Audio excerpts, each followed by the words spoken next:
Hello everybody, this is Mr. 572 here. So as you can see, the background changed already because now I'm living in Tokyo and this is my new home. And if you followed my Instagram or my Twitter or my Facebook page, you know that I've recently moved to Tokyo and started my new life here in Tokyo. And I will be updating my new life here very soon with my vlog. But today I'd like to talk about something else. So today I'd like to share a little adventure that I've done in actually May.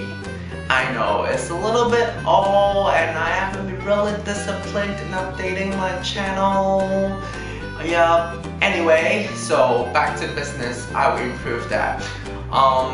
So in May, actually, I have a chance to go sightseeing by myself in Narita, not the airport, but the city of Narita in Chiba prefecture, which is really close to the farm that I've been moving in with in May. And it was a really nice experience, and here is my one-day adventure in the city of Narita. Good morning everybody. So today it's my day off today and I'm going to have a little adventure. So now I'm going to bike about 30 minutes or so to the closest train station, and then I'm getting the train to have a short trip in Narita city. So the only problem is it's only 30 minutes, but it's on the main road, so I'm not really skillful biker, so it sounds a little bit like scary to me. Sorry for my voice. Anyway, let's go! So I have already made it halfway through already. I'm now on the bridge connecting Ibaraki prefecture and Chiba prefecture, and I'm now on top of the river. Yeah, there's my little bike. So I'm halfway through already and I'm a little bit out of breath right now because the ride up to the bridge is a little bit steep though. So yeah, let's continue. So I've made it to the train and I've dashed all the way to the train. So I'm a little bit out of breath, but yeah, success. I've all the way bike from my house to the station. So let's go to Narita, shall we? Yay!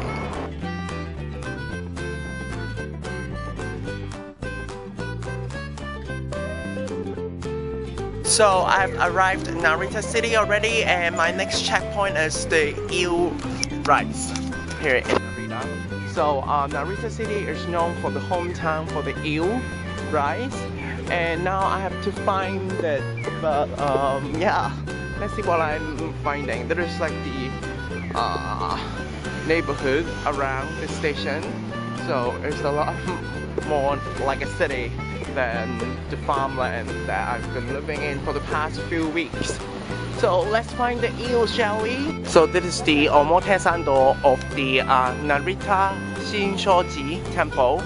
So which is the birthplace of the eel. Not there's a pond or something, but there's a lot of like the grilled eel restaurant here, and I'm finding the one. So this little doll is the symbol of Narita city, which is a combination of an eel and an airplane because of the Narita airport. So it looks kind of not too cute in my point of view, so yeah, I'm not going to buy any of this. Bye. So this one is the very famous eel store. They're just grilling the eel here, and they are also like killing the eel right in front of you, as you can see. Really fast, they just do really fast. So let's see how they dissect it, shall we? So chop off the head, pin the head, slide it open. The thing is still moving. Cut it, all the guts are out already. And then the main bone is also out. And then cut it into pieces. Yep. That's it. One done already. So fast. Less than 30 seconds. You can see the eel is so alive in the bucket, and they're really alive while being killed. Yep, so let's get some eel rice. I'm so hungry right now. So finally my eel came. Yay, let's try it.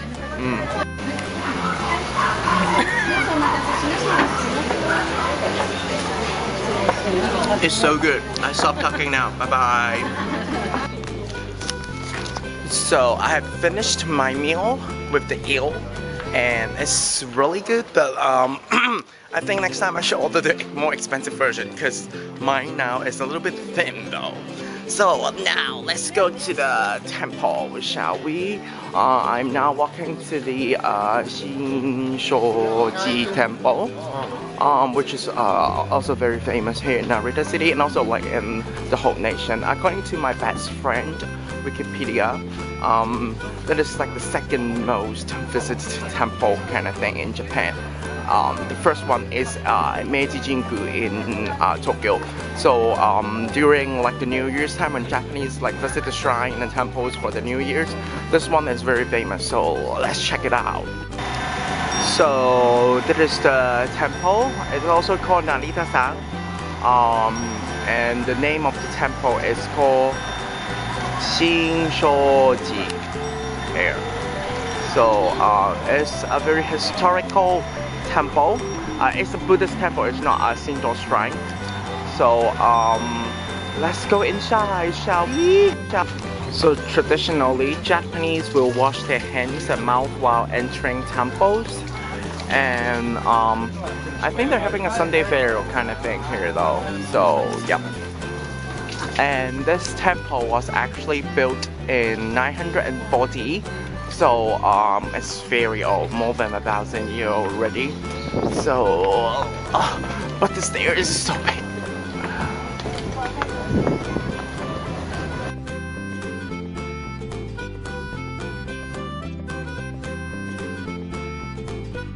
So I'm now, I've just entered the first gate of the temple and it actually looks kind of like the Chinese temple though. Because they also got the four like statues, people like that got the door of the Buddhist temple. So it kind of looks a bit like Chinese temple. Well, and also you have to keep on climbing the stairs. But I don't know why there's a fish pond kind of thing here though. So it's kind of weird for me. And I'm not very sure about all these like stone things. What are they? What are these? Yeah. So let's go to the main building. The stairs here are engraved with names and stuff like that. I think it's the people who donated money for the construction of the temple. So it's kind of interesting. I didn't see that in Chinese temple though. And yeah, we arrived. The main building. The main hall. Oh, I can see. So I think that is the main level of the temple. And this one is one of the tower was built in the Edo period and is very well decorated. As you can see, like the colors and like structure is very well constructed. So let's see closely. Yep, and it's very colorful, and you can see all these like wooden structure are well decorated. It looks kind of Chinese, right? But it's actually a Japanese temple. It's like a tower. They put something in it. I'm not very sure. I'm not a Buddhist, that's why. And yeah, there's also some other towers. And it's kind of like a plaza here. And that is the main hall. So this temple is actually a very important cultural heritage in Japan here. Funny thing here, so you can just have a little bit of fortune telling by traditionally shaking like a bucket of beams that you find out which beams you have, and then you read the stories or whatever of the beams. But now in Japan, everything can be done by a machine. Yay, yeah.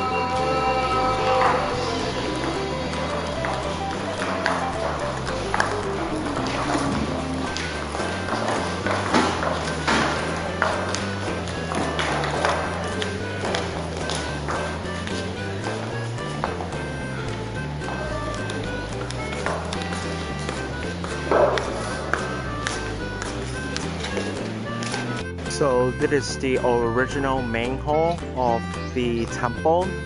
This one is a rebuilt version, kind of modern. So this one is the original main hall of the temple. So it was built during the Edo period in 1858, and you can see a lot of decoration there, and also there's also some Chinese element in it. For example, some of the decoration, the story of the 24 good behavior of the kids kind of thing. I'm not quite sure how to translate it in English though. So this is the original main hall. So that is like more the historical part of the temple.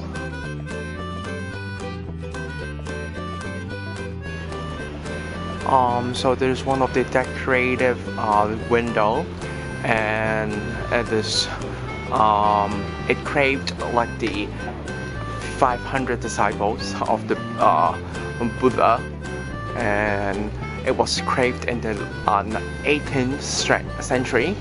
So you can see the craving is very well made. There's a lot of cravings up there too. So altogether there are like 8 windows of these disciples here. And these are the Chinese stories craving.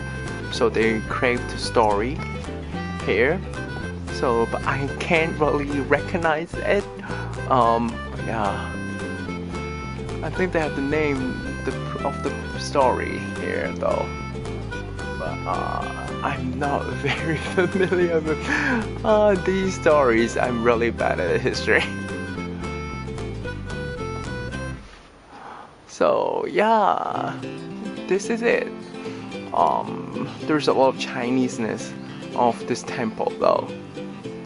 So I'm now inside the main hall of the previous old main hall. So I have to be quiet because there's nobody here. Yep, and it has been like more than 100 years old already.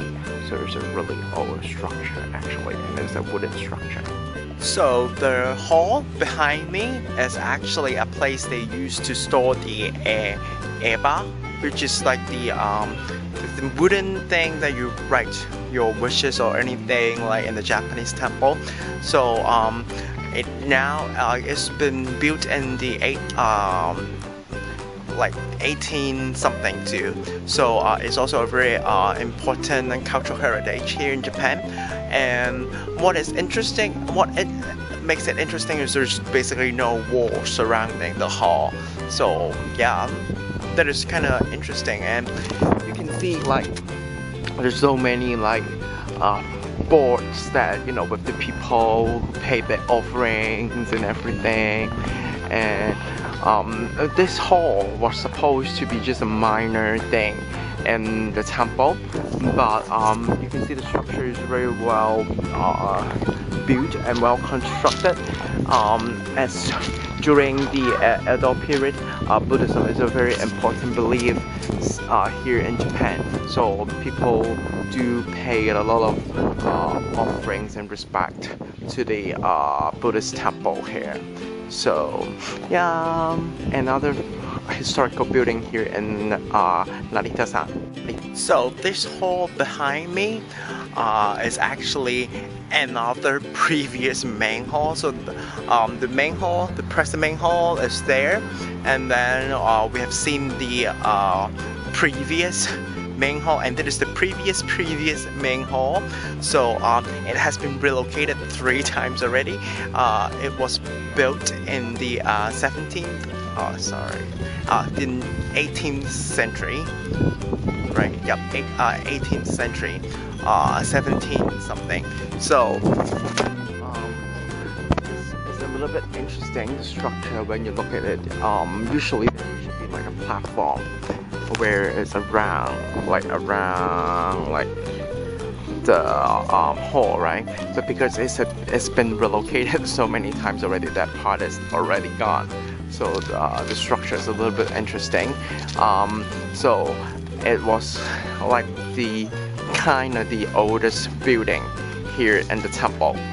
Yay! So my day here in Narita is basically ending now. It's 5 already. But I'm having my last treat here in Narita, which is an ice cream. Apparently, one of my friends who worked in Japan Airlines before, she told me that the ice cream here is kind of famous because of the farm that is around Narita here. So let me try it. It's so creamy, and it was a really fun day. So I'm going to Miyagi next week, so I hope to bring you more enjoyable and interesting footage. So see ya! So that is my one-day adventure in the city of Narita, and if you really like this video, please make sure to give it a giant thumbs up and also subscribe to my channel. Your support is really important to me. Anyway, thank you for flying with us. God bless and goodbye!